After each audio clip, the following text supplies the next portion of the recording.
भाषा और भाषण में क्या क्या अंतर है। भाषा जो कि हम लोग सीख के बोलते हैं और भाषण जो कि हम किसी चीज़ के लिए रट के बोलते हैं। तो भाषा और भाषण में अंतर। पहला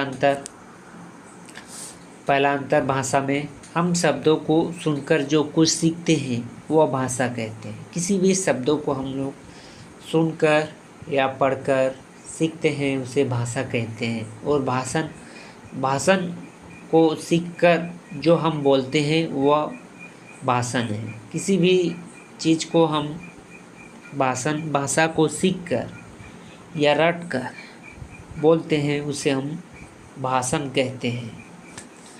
दूसरा अंतर, भाषा में जो व्यक्त वर्णों के रूप में बोले जाते हैं वह भाषा है। भाषण जिसका उच्चारण किया जाता है वह भाषण है। इसका भी उच्चारण किया जाए वह भाषण है। भाषण दे रहा है जिसे कहते हैं वो उसे। तीसरा अंतर, इसके द्वारा जो बोध या ज्ञान होता है वह भाषा है।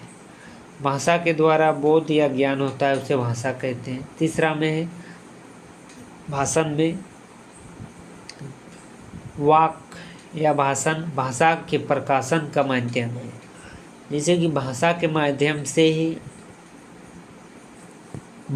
माध्यम से ही भाषा का प्रकाशन होता है। भाषा को लोग जानते हैं भाषण से ही। जैसे कोई भी नेता भाषण दे रहा है, जिसे कहते हैं कि यह हिंदी में भाषण दे रहा है, तो हिंदी भाषा को उस भाषण के माध्यम से लोगों द्वारा पहुंचता है। लोग उसे जानते हैं कि यह हिंदी भाषा है।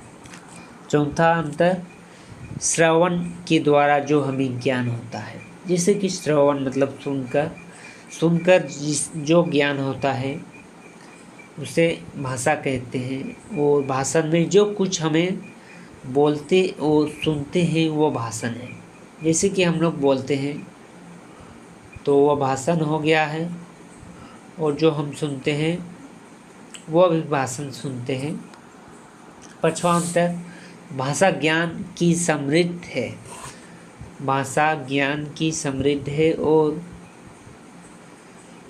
वाक ज्ञान की अभिव्यक्त है।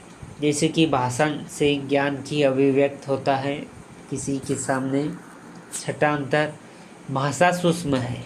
भाषा एक जगह तक सीमित रहता है और भाषण स्थूल है। सभी जगह पर भाषण दिया जाता है, भाषण बोलते हैं तो उसकी जगह बड़ा होता है। भाषा अस्थाई है और भाषण अस्थाई है।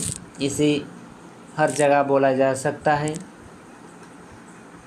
आठवां अंतर, भाषा साध्य है और भाषण साधन है। किसी भी चीज़ को व्यक्त करने के लिए हमें भाषण देना होता है, वो एक साधन है। नौवां अंतर, बोध पक्ष को भाषा कहते हैं और भाषण उच्चारण पक्ष को भाषण कहते हैं।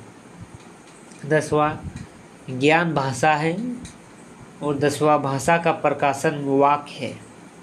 तो ये थे भाषा और भाषण में अंतर, मुख्य अंतर।